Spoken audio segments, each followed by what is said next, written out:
디아스포라를 향한 하나님의 꿈 GBS 글로벌 투데이와 함께합니다.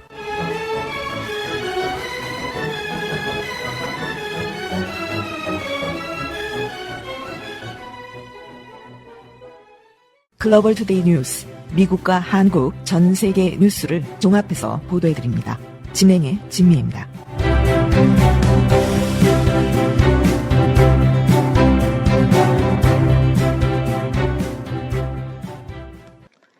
도널드 트럼프 대통령은 12일 이란이 종전을 위한 양국 간 양해각서 MOU 타결이 가까워졌다고 밝힌 데 대해 매우 긍정적이라고 평가했습니다. 트럼프 대통령은 이날 미 온라인 매체 악시오스와의 통화에서 아바스 아라그치 이란 외무장관이 소셜미디어를 통해 밝힌 입장에 대해 이같이 밝혔습니다. 아라그치 장관은 이날 X에서 그 어느 때보다 이슬람아바드 양해각서에 가까워졌다며 우리의 책임 있고 투명한 접근 방식에 발맞춰 모든 세부 사항은 적당한 때가 되면 대중에게 공개하겠다고 말했습니다. 이 MOU 서명식이 스위스 제네바에서 열리는 방안이 추진 중인 것으로 알려지고 있고요. 만일 합의가 성사된다면 이슬람아바드 합의로 명명이 될 이 MOU 서명식을 위해서 선발대가 이미 제네바로 출발한 것으로 알려지고 있습니다. 악시오스는 미국과 이란 협상단이 호르무즈 해협의 상선 통행 재개와 휴전 60일 연장, 이란 핵 프로그램 관련 회담 틀 마련 등을 포함하는 양해 각서 체결을 위해 노력하고 있다고 보도했습니다. 악시오스에 따르면 이 합의안 초안은 이란에 대한 단계적 제재 완화를 제공하는 한편 가장 어려운 핵 문제는 60일의 협상 기간 동안 후속 협상에서 다루도록 돼 있습니다. 해결되지 않은 핵심 쟁점 중에 하나는 이란의 고농축 우라늄 비축량 문제입니다. 트럼프 대통령은 이란이 농축 우라늄을 보유하는 것을 용납하지 않을 것이라며 이란의 핵무기 개발을 막기 위해서는 테헤란의 핵 물질을 제거해야 한다고 말했습니다. 계속해서 제임스 조 예루살렘 특파원이 전하는 소식입니다. 안녕하십니까. GBS 뉴스 이스라엘에서 제임스 조 특파원입니다. 이번 주 중동을 흔든 최악의 위기는 양국의 전면적인 본토 직접 타격이었습니다. 지난 7일 밤 이란이 이스라엘의 헤즈볼라 공습에 대응해 탄도미사일 30여 발을 발사하며 이스라엘 본토를 전격 타격했습니다. 이에 이스라엘군 역시 테헤란 등 이란 내의 핵심 전략 도시들을 즉각 보복 공습하며 전면전 직전의 위기 국면으로 치달았습니다. 사태는 미국과 이란의 직접적인 무력 충돌로 확대되었습니다. 8일 이란이 미군 아파치 헬기를 격추하자 미국은 즉각 대응에 나섰습니다. 9일 미국은 이란 남부의 방공망과 레이더 시설 20여 곳을 맹렬히 타격하며 전선은 미국과 이란의 대결로 걷잡을 수 없이 번진 상태입니다. 이 전례 없는 군사 충돌에 대한 해외 언론의 평가는 극명한 찬반으로 갈라졌습니다. 먼저 영미권의 보수 성향 언론들은 이스라엘과 미국의 군사 조치를 적극 옹호하고 나섰습니다. 미국의 월스트리트 저널과 영국의 텔레그래프 등은 이란의 직접적인 본토 미사일 도발과 미군 자산 격추는 레드라인을 넘은 것이라며 중동 내 테러 세력의 중심축인 이란의 군사기지를 무력화하기 위해 이스라엘과 미국의 보복 타격은 안보 확립을 위한 정당방위이자 필연적인 선택이라고 찬성 조언을 보냈습니다. 반면 개입 확대를 우려하는 비판의 목소리도 거셉니다. 진보 성향 언론인 영국의 가디언지와 미국의 뉴욕타임즈는 일제히 우려를 표명했습니다. 이들은 직접 타격의 악순환은 통제불능의 5차 중동 전쟁으로 이어질 수 있다고 지적하며 특히 미국의 성급한 전면 개입은 중동 전체를 화약고로 만들고 세계 경제와 에너지 공급망에 재앙적인 파멸을 몰고 올 위험한 도박이다라며 강력하게 비판했습니다. 이스라엘 내에서도 뜨거웠습니다. 보수 일간지 이스라엘 하욤은 이번 군사작전을 전폭적으로 지지했습니다. 이 매체는 이란의 심장부를 타격해 이스라엘의 막강한 억지력을 전 세계에 증명했다라고 평가하며 미국의 중단 요구를 수용한 것 또한 동맹 관계를 보호하고 다음 단계를 준비하기 위한 나타냐후 총리의 전략적이고 책임감 있는 결단이라고 치켜세웠습니다. 반면 중도 진보 성향의 일간지 하아레츠는 날선 비판을 가했습니다.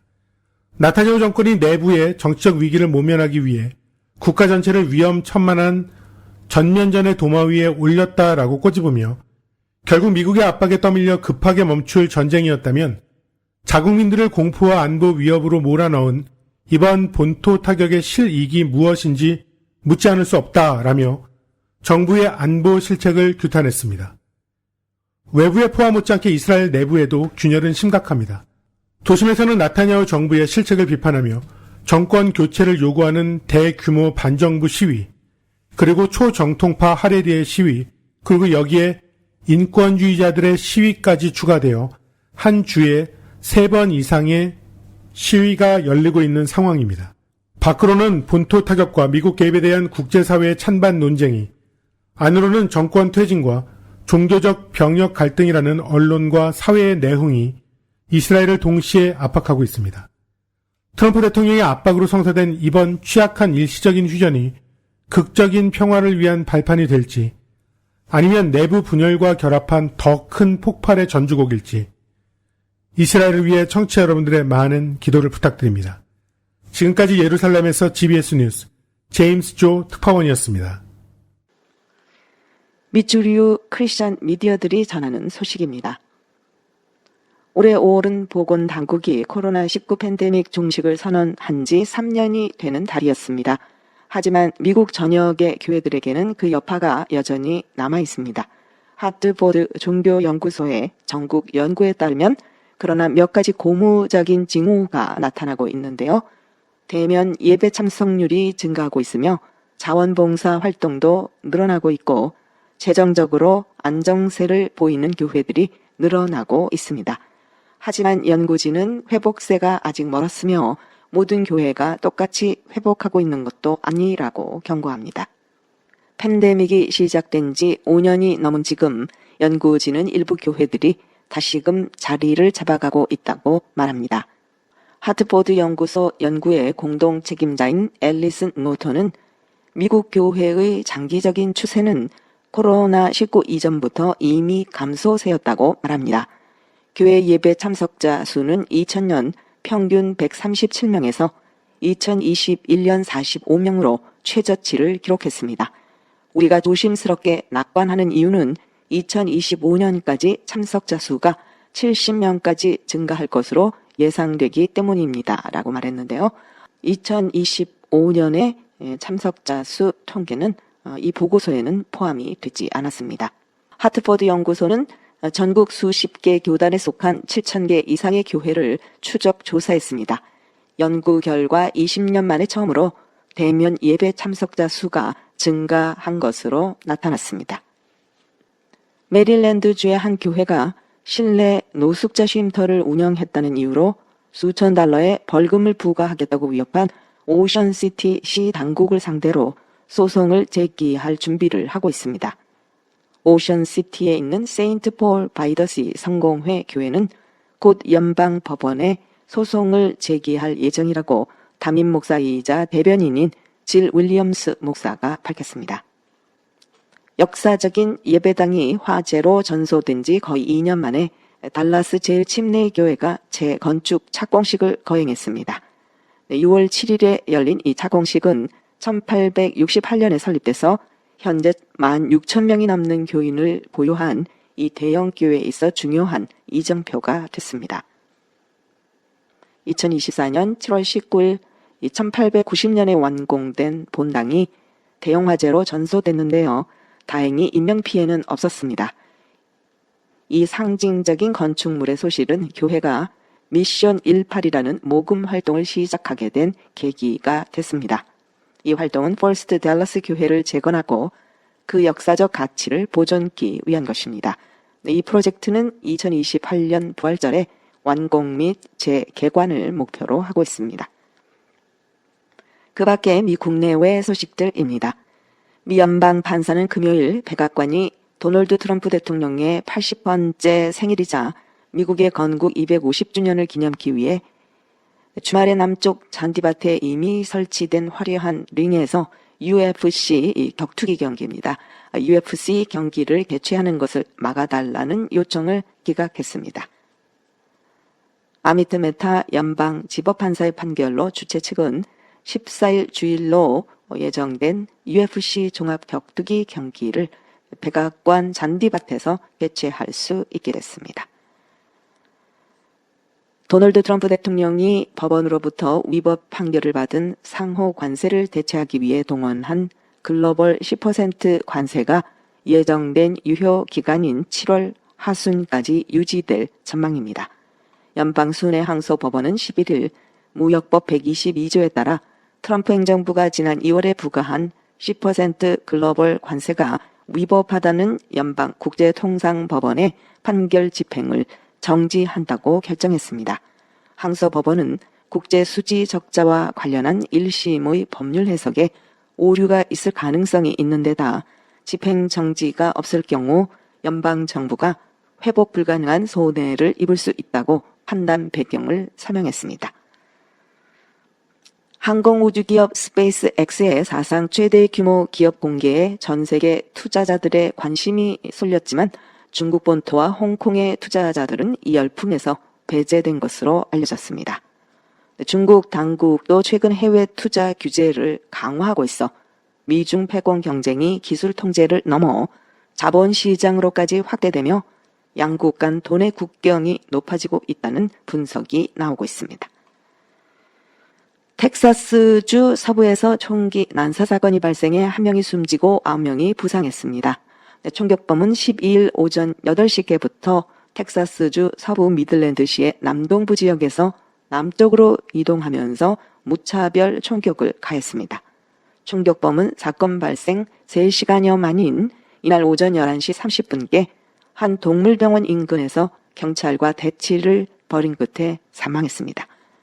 경찰과 시 당국은 용의자의 구체적인 신상이나 범행 동기, 사망 경위 등에 대해서는 아직 공개하지 않았습니다. 미 연방정부가 LA 노숙자 지원기관인 LA 노숙자 서비스국에 대한 연방 지원금을 중단했습니다. 연방 당국은 허위 보고와 부실한 예산 관리가 확인됐다고 밝혔습니다. 종교 지도자 지위를 이용해 여성과 아동 신도들을 성폭행한 혐의로 유죄 판결을 받은 북가주 남성이 225년형을 선고받았습니다. 뷰티 카운티 검찰에 따르면 산수비 왕은 몽족 종교단체를 설립한 뒤 해당 단체는 위스콘신에서 시작돼 캘리포니아의 프레즈노를 거쳐 오로빌에 정착했으며 신도들은 종교 공동체와 사원 건립을 위해 여러 주에서 이주해 온 것으로 조사됐습니다. 검찰은 신도들이 이 왕을 예언자로 여겼으며 그는 위협과 협박, 종교적 영향력을 이용해 신도들을 통제했다고 밝혔습니다.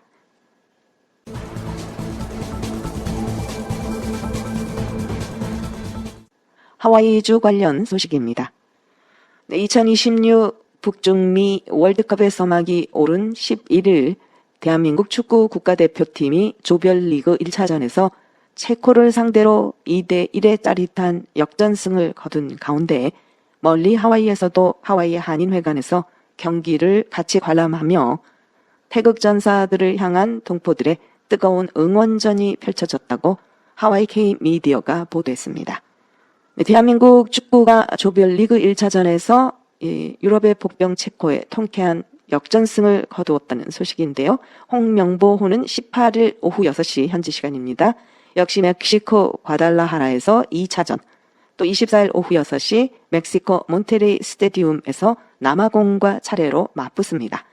자, 2026 FIFA 월드컵에 출전하는 미국 남자축구 국가대표팀은 D조에 소속돼 있고요. 개최국 자격으로 조별 리그 3경기를 모두 미국 본토에서 치릅니다. 1차전 6월 12일 로스앤젤레스 소파이 스타디움 오후 6시 파라과이와 또 2차전은 6월 19일 금요일 오후 정오 시애틀 스테디움 호주와 그리고 3차전 6월 25일 목요일 저녁 7시 LA 스테디움에서 튀르키예와 가집니다. 한편 하와이 최초의 국제 클럽 배구 선수권 대회인 아일랜드 페스트가 목요일에 개막됐습니다.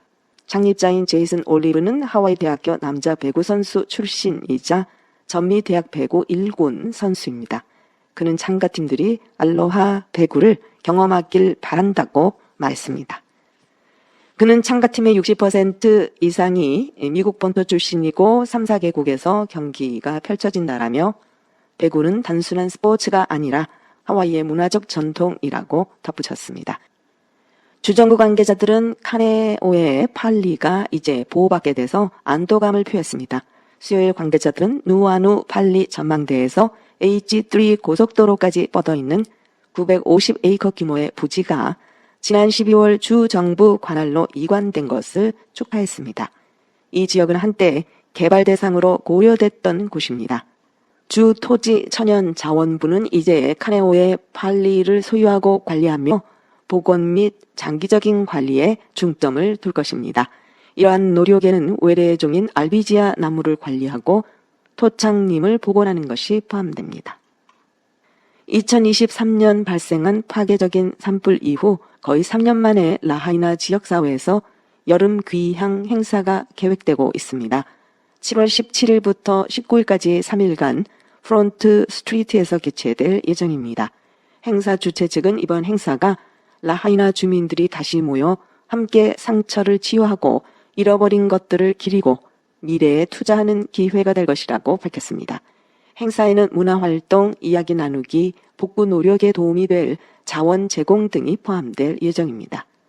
마우이 경제회복위원회 치유여정팀이 지역사회 파트너들의 도움을 받아 이번 행사를 기획하고 있습니다. 판매업체 참여를 원하시는 분들은 6월 15일까지 라하이나 홈커밍.com에서 신청하실 수 있습니다. 하와이주 사법부는 존재하지 않는 교통 위반 딱지를 빌미로 운전자들을 협박하는 사기 행위에 대해 경고하고 있습니다. 사법부는 하와이주 전역에서 사람들이 하와이 지방 법원이나 차량 등록국을 사칭하는 문자 메시지를 받고 있다는 사실을 인지하고 있습니다. 이 문자 메시지에는 미납된 교통 위반 딱지를 납부하지 않으면 운전면허와 차량 등록이 정지되고 차량이 압류되며 임금이 압류되는 등의 조치가 취해질 것이라는 내용이 담겨 있습니다. 차량 등록국은 주 법원이나 차량 등록국에서 미납된 교통 위반 딱지에 대해 문자나 전화 또는 이메일을 보내는 일은 절대 없으며 구체적인 문의사항이 있는 경우 직접 방문하거나 서면 또는 전화로 먼저 연락해야 한다고 밝혔습니다. 일반적으로 미납된 교통위반 딱지에 관한 사법부의 모든 연락은 우편으로 이루어집니다. 미납된 교통위반 딱지가 있는지 확실치 않은 경우 사법부의 공개 온라인 사건 조회 시스템인 이코트 코쿠아에서 검색해 보십시오. 교통위반 및 범죄는 이름과 성을 사용해서 검색하면 찾을 수 있습니다. 주차 위반 딱지는 차량 번호판으로 검색하면 찾을 수 있습니다. 트럼프 대통령은 목요일 태평양 보호구역 내 상업어업 접근권을 복원하는 것을 목표로 하는 행정포고령에 서명했습니다. 약 50만 제곱마일에 해당하는 이 해역에는 하와이 제도 북서부에 위치한 파파하나우 모쿠아케아 해양 국립기념물 구역이 포함됩니다. 트럼프 대통령은 이번 조치가 미국 어부와 미국 국적 어선에 대한 불필요한 규제를 철폐해서 국내 해산물 생산을 증진하고 가격을 낮추는 데 도움이 될 것이라고 말했습니다. 예산재정부 국장 세스 콜비가 현재 주지사 권한대행을 맡고 있습니다. 좌시 그린 주지사 사무실은 6월 4일 그린 주지사가 가족과 시간을 보내기 위해 6월 8일부터 23일까지 타주에 있을 예정이라고 밝혔습니다. 그린 주지사는 순방 중에도 행정 권한을 유지할 것입니다. 6월 23일에 그린 주지사는 하와이로 돌아옵니다. 하와이주 출신 민주당 하원의원 질 토쿠다를 비롯한 수십 명의 의원들이 미국 우정청 USPS에 우편으로 발송할 수 있는 총기 종류를 확대하는 내용의 규정안을 철회할 것을 촉구하고 있습니다. 토쿠다 의원은 지난달 캘리포니아 출신 마이크 톰슨 의원과 함께 불법 권총 우편 발송 금지법을 발의했는데 이 법안은 미 우정국이 해당 규정안을 시행하거나 집행하는 것을 금지하는 내용을 담고 있습니다.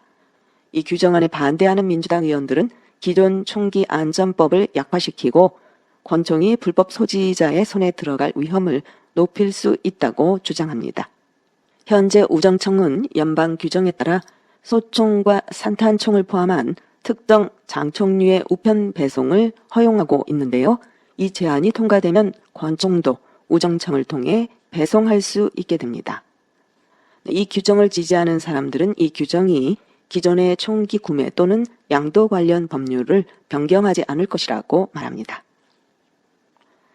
코로나 저기압으로 인한 전례 없는 홍수로 농작물, 관계시설, 소규모 구조물 등이 파괴된 지 3개월 만에 와이마날로 컨트리팜이 월요일부터 다시 문을 엽니다.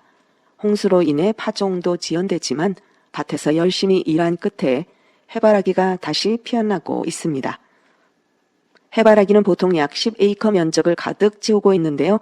지금은 밭이 절반으로 줄었지만 여전히 아름다운 풍경을 자아냅니다. 이 팜의 주인은 애덤스는 5대째 이 땅에서 농사를 짓고 있습니다. 농장은 1948년부터 문을 열었습니다. 와이마날로 컨트리팜은 월요일부터 3주간 매일 개장합니다. 입장료는 성인 $12, 어린이 $8입니다. 하와이 주민 할인 요금도 있습니다. 수십 년간 풀리지 않았던 미스터리가 마침내 해결됐습니다. 워싱턴주 공원에서 인골이 발견된 지 26년 만에 경찰은 피해자가 하와이 출신의 조셉 루이스 세라오 주니어임을 확인했습니다.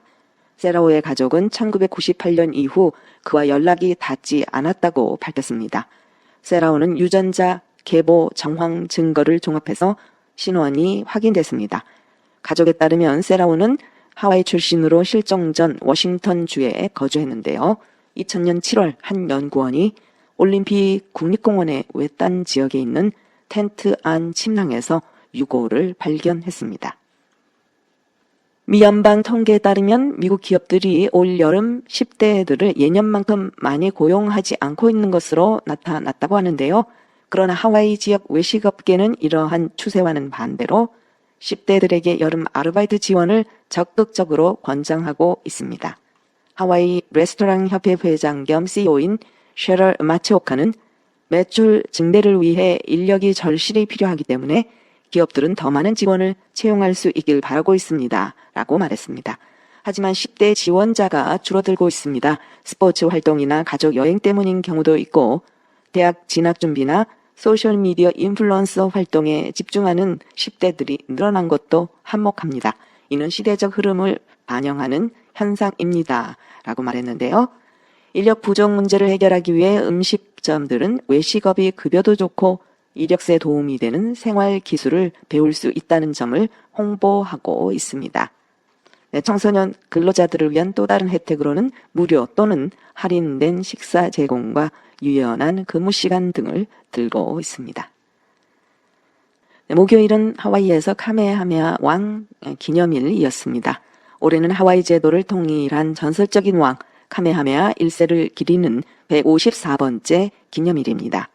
지역 주민들은 알리에올라니 할레에 있는 카메하메하 1세 동상 앞에서 전통적인 기념 행사를 가졌고요. 또 이 꽃목걸이 할레 같은 동상 앞에서 레이 걸어주기 행사도 열립니다. 토요일에는 꽃 축제와 훌라우레아 축제도 열리고요. 오아후 성호에도 하와이 주 전역에서 6월 20일까지 다양한 축제와 행사가 열립니다. 한국 소식입니다. 12월 3일 비상계엄의 명분을 만들기 위해 평양 무인기 투입 작전을 지시한 혐의로 기소된 윤석열 전 대통령에게 중형이 선고됐습니다. 서울중앙지법 형사합의 36부 이정엽 부장판사는 12일 한국 시간입니다. 일반 이정 및 직권남용 권리 행사 방해 혐의로 재판에 넘겨진 윤 전 대통령에게 징역 30년을 선고했습니다. 일반 이적은 형법상 외환죄에 포함되는 죄명으로 적과의 통모 여부와 관계없이 대한민국의 군사상 이익을 해치거나 적국의 군사상 이익을 공여한 경우에 적용됩니다. 윤 전 대통령은 앞서 비상계엄을 주도한 내란죄로 기소돼 1심에서 무기징역을 선고받은 데 이어 이날 외환죄에 대해서도 징역 30년의 유죄 판결을 받게 됐습니다. 법원이 윤석열 대통령에게 징역 30년을 12일 선고하자 윤 대통령의 법률대리인단이 특검의 수사와 기소 그리고 재판이 바로 이적 행위다라는 내용의 성명서를 즉시 발표했습니다. 윤 대통령은 변호인단은 우리 군의 무인기를 통한 대북 전단 살포는 북한의 7,000개의 오물풍선 공격에 대한 정당한 군사작전이었다며 이를 이적이라고 하는 특검의 무리한 수사와 기소야말로 국가 안보를 심각하게 훼손하는 행위라고 지적했습니다. 더 자세한 소식은 NMP 뉴스에 로그인하시기 바랍니다.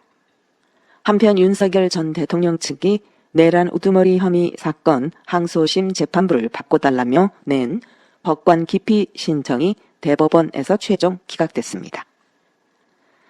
6.3 지방선거 투표용지 부족 사태 진상 규명을 위한 검경합동수사본부가 노태학 전 중앙선거관리위원장 등을 출국 금지 조치했습니다. 이른바 정교 유착 의혹으로 재판에 넘겨진 통일교 한 학자 총재가 법정에서 국민의힘 권성동 의원에게 정치자금 1억 원을 건넨 적도 김건희 여사에게 선물한 적도 없다며 혐의를 거듭 부인했습니다.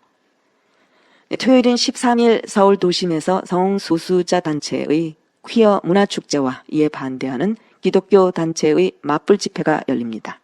기독교 단체인 거룩한 방파제는 퀴어 문화축제 행사장에서 600여 미터 떨어진 중구 서울시 의회 앞에서 오후 1시부터 맞불 집회, 남녀의 결혼, 건강한 대한민국을 엽니다. 이들은 동성애 반대, 차별금지법 반대 목소리를 내며 숭례문까지 행진합니다.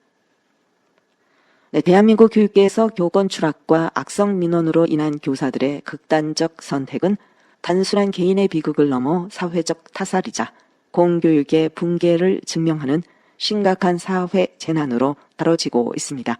수업을 방해하는 학생을 다독이거나 칭찬 스티커를 주지 않았다는 이유, 혹은 싸우는 학생을 말리려다 몸을 붙잡았다는 이유로 정서적, 물리적 아동학대로 고소당한 교사들이 줄을 이었습니다. 교사들 중에는 이러한 스트레스를 견디다 못해 극단적 선택을 한 교사들도 있습니다. 넷플릭스 오리지널 시리즈 참교육은 동명의 인기 네이버 웹툰을 원작으로 한 10부작 드라마라고 하는데요. 공개 직후 글로벌 비영어권 TV쇼 부문 1위를 기록하는 등 엄청난 화제를 모으고 있습니다. 참교육 드라마는요, 학교폭력, 교권침해, 악성 학부모 민원 등으로 인해 이 공교육 붕괴가 극에 달한 가상의 대한민국을 배경으로 합니다. 사태의 심각성을 느낀 교육부 장관 최강석은 무너진 교육 현장을 바로잡기 위해 특단의 조치로 교권보호국이라는 가상의 정부기관을 신설합니다. 이곳의 감독관들에게는 현장 통제를 위해 사실상 무제한의 체벌과 강압적 제재 권한이 부여됩니다. 이들은 법과 제도의 허점을 이용해 날뛰는 일진 학생들, 교사를 벼랑 끝으로 모는 악성 학부모, 방관하는 부패한 교육자들을 상대로 가차없는 참교육을 시전하며 사건을 해결해 나갑니다. 대한민국 교권보호국 감독관 나화진입니다. 교권보호국? 교권보호국이라고 알아요? 아니요, 처음 듣는데? 네, 처음 들으셨죠? 맞아요. 처음 만들었어요. 교권보호국이 대체 뭔데요? 이거 설명을 잘 드려야 되는데 제가 처음이라서 학생 하나가 죽어나가도 경찰가 싸바싸바해서 대충 덮어버리려고 하는 쓰레기 같은 학교를 특별지도하는 곳입니다. 자, 그럼 대한민국 교권보호국은 오늘부로 이 학교를 참교육하겠습니다. 교육 현장의 붕괴라는 무거운 현실을 장르적으로 통쾌하게 풀어내어 알고리즘과 대중의 흥행을 잡는 데는 대성공했으나 그 기저에 깔린 폭력을 통한 해결 방법에 대해서는 우리 사회의 깊은 고민과 숙제를 던져주는 작품이라는 분석입니다. 글로벌 투데이를 마칩니다. 예수님 안에서 평안하세요. 샬롬.